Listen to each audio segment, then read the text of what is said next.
118 కీర్తన 8, 9 వచనాలు. మనుషులను నమ్ముకున్నట్టు కంటే యెహోవాను ఆశ్రయించుట మేలు, రాజులను నమ్ముకున్నట్టు కంటే యెహోవాను ఆశ్రయించుట మేలు. రాజులంటే ఎవరు? ఒక రాజ్యాన్ని ఏలేటువంటి వ్యక్తి. ఆ రాజ్యాన్ని ఏలేటువంటి రాజుని మీరు ప్లీజ్ చేశారనుకోండి, నీకేం కావాలో కోరుకో అంటాడు. నా రాజ్యంలో సగమైనా ఇచ్చేస్తా అంటాడు.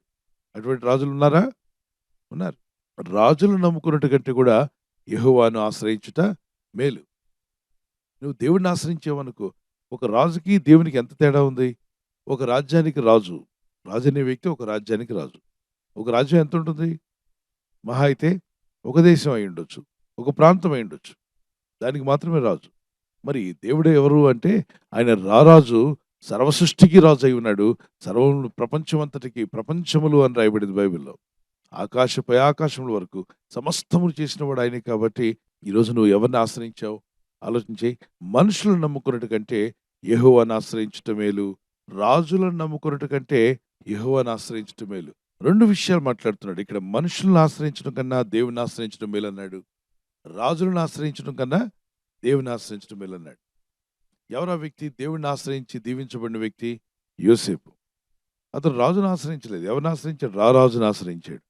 మరి అక్కడున్న మనుషులందరూ కూడా మనుషులను కూడా ఆశ్రయించలేదు. మనుషులు అతని మీద నిందలు వేశారు, బాధ పెట్టారు, చేయని పనులు చేశారని చెప్పారు, అవమానపరిచారు, దుఃఖపరిచారు. తన బెస్ట్ ఫ్రెండ్ కూడా తనకు విరోధంగా తిరిగి ఉంటాడు.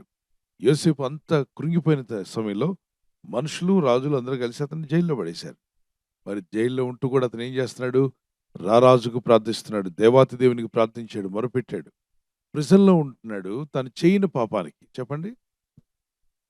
చేసిన పాపానికైతే ఓకే గాని, చెయ్యని పాపానికి శిక్షను అనుభవిస్తున్నాడు. అది ఎంతో బాధాకరమైంది కదా!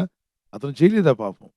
కానీ చెయ్యని పాపానికి దుఃఖము, బాధ, అవమానము ఇదంతా ఎదురై తనకు తాను దేవుని సన్నిధిలో ఎంత కృంగిపోయి ఉంటాడో కదా!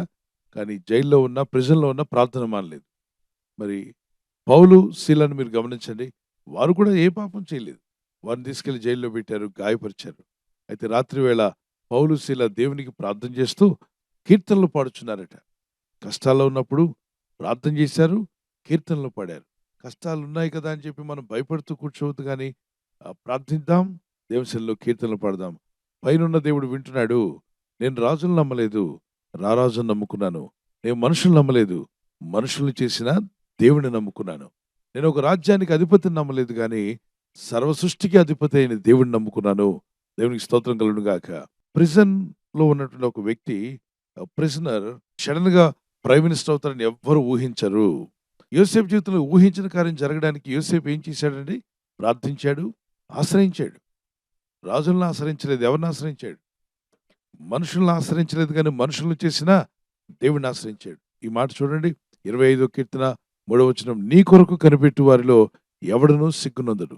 దేవుని కొరకు కనిపెడుతున్నాం 40 దినాలు. ఉదయకాలం, సాయంకాలం ప్రార్థనలో కనిపెడుతూ ఉన్నావు. ఒకవేళ ప్రజలు అనొచ్చు, నేను నీ స్నేహితులు, బంధువులు అనొచ్చు, ఏంటి ఆ ప్రార్థన వల్ల వచ్చే ఉపయోగం? ఎందుకు ఆ ఉదయకాల ప్రార్థన? ఆ 4 గంటలు లేచి ప్రార్థన చేయాలా?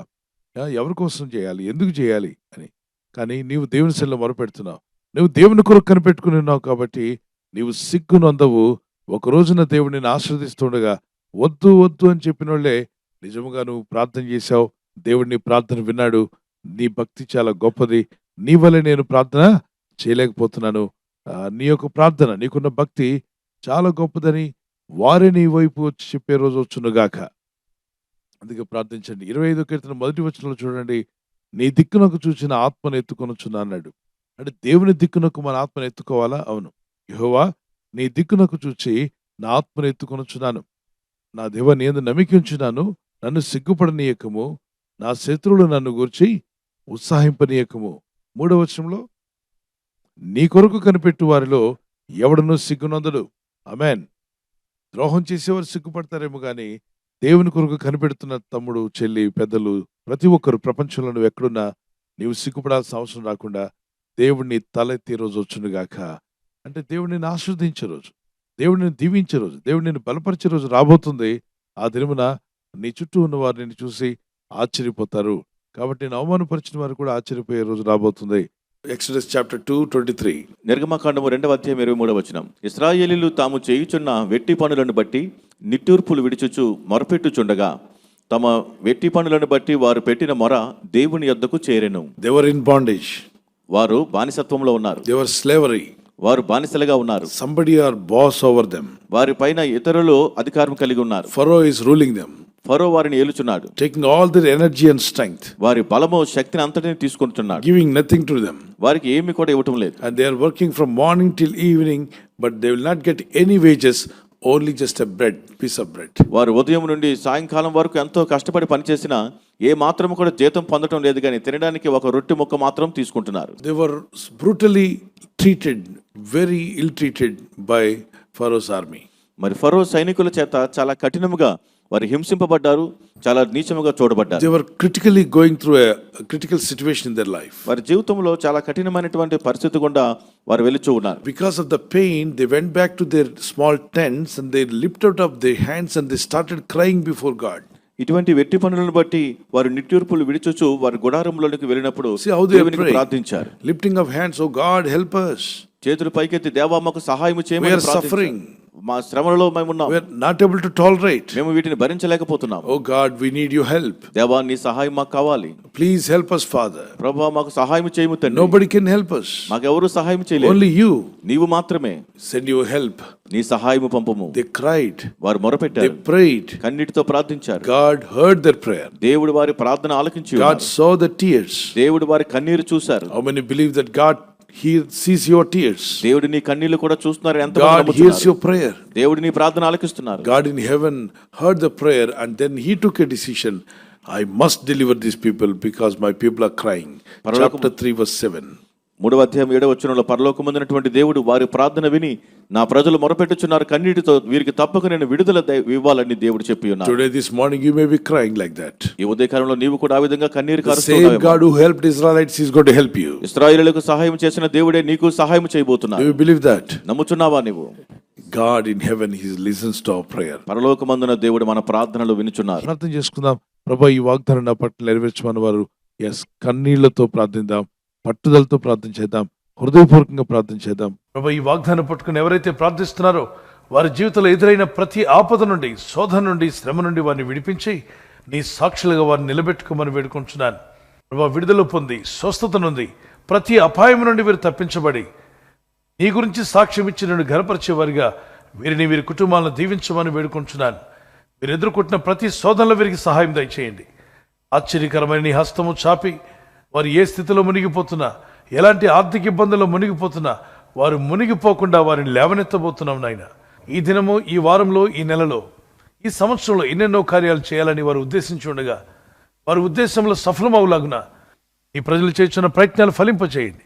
ఈరోజు ప్రార్థించి ప్రయత్నించబోతున్న శంకుస్థాపన అయిన, గృహప్రవేశమైన, ఒక బిజినెస్ ప్రారంభిస్తున్నా, ఉద్యోగ ప్రారంభానికి వెళ్తున్నా, ఒక మంచి కార్యక్రమాన్ని ప్రారంభిస్తుండగా, నేను వారి బిడ్డల వివాహం కొరకు ప్రయత్నాలు చేస్తుండగా వారు చేస్తున్న ప్రయత్నాలు ఫలించలాగున మీ దూతలకు ఆజ్ఞాపించండి. మీరు ఆజ్ఞాపిస్తే కార్యాలు జరుగుతానైనా. ప్రభు ఎవరైతే అనారోగ్యం, బలహీనత అనే అంధకారంలో వారి జీవితం ఉన్నదో అటువంటి వ్యాధి రోగాలను వెళ్ళగొట్టి నీ వెలుగును ఉదయింపచేసి నీ గాయపడిన హస్తంతో వారి క్రిటికల్ సిచ్యువేషన్ నుండి, వ్యాధి రోగముల నుండి, రోగ పడకల నుండి వారిని లేవనెత్తి స్వస్థపరిచి నీ సాక్షిగా వారిని వాడుకోరాయినా. ప్రయాణం చేసి బయటికి వెళ్తున్న వారు మళ్ళీ తిరిగి క్షేమంగా ఇళ్లకు వచ్చేటకు సాయం దయచేయండి. మా ప్రయాణాల్లో నీ కాపుదలు ఇవ్వండి. ఎటువంటి యాక్సిడెంట్స్ కానీ, ప్రమాదాలు కానీ గురి కాకుండా నీ కాపుదలు యేసు నామములో ప్రతి ఒక్కరికి కలుగునుగాక. ఆదుకొని వారిని స్థిరపరిచి బలపరచమని నజరేయుడైన యేసుక్రీస్తు పరిశుద్ధ నామములో అడిగి వేడుకుంటున్నాను నా పరలోకపు తండ్రి. ఆమేన్, ఆమేన్. ఒక కీర్తన పాడుకుందాం. నిన్ను నమ్మినచో సిగ్గుపడనీయవు, నన్ను నెమ్మదితో నీవే ఉంచెదవు. ఆపత్కాలమున నమ్ముకొనదగిన, ఆపత్కాలమున నమ్ముకొనదగిన యేసు నీవే ఆధారము, యేసు నీవే నా ప్రాణము, యేసు నీవే ఆధారము, యేసు నీవే నా ప్రాణము. బర్త్డే జరుపుకున్న వారికి happy birthday to you, many more returns of the day. May the lord bless you. ప్రభునామాన్ని కనపరుస్తూ మీరు ఆనందంగా దినమెల్లా దేవుని స్తుతిస్తూ ఉండాలని ప్రార్థిస్తున్నాను. మీకు ప్రామిస్ వర్డ్ ఆఫ్ గాడ్ నుండి, దేవుని వాక్యం నుండి, ప్రొవెర్బ్స్ చాప్టర్ 1:33, సామెతలు 1:33 వచనం. నా ఉపదేశం అంగీకరించేవాడు సురక్షితముగా నివసించును. Whoever listens to me will live in safety and be at ease without fear of. ఎటువంటి హామ్ లేకుండా, ఎటువంటి ఫియర్ లేకుండా జీవించే కృప ఆయన మాటలు వింటున్న వారికి కలుగుతుంది. కనుక ఆయన వాక్యాలు వినుబుద్ధిని దేవుడు మీకు దయచేసి ఉదయకాలం శిష్యునికి ఉన్న వినుబుద్ధి వలె పరిశుద్ధాత్మ వారందరికీ వినుబుద్ధి పుట్టించునుగాక. God bless you. Happy birthday to you. Many more returns of the day.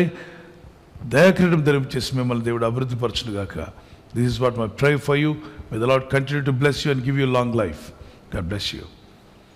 Me anniversary జరుపుకునే వారికి we wish you happy wedding anniversary. Many more returns of the day. May the lord bless you. ప్రభు అక్కడ ఆలస్యమైతే మరి మీరు silver jubilee, golden jubilee, platinum కూడా జరుపుకునే కృప దంపతులని మీకు దయచేయునుగాక.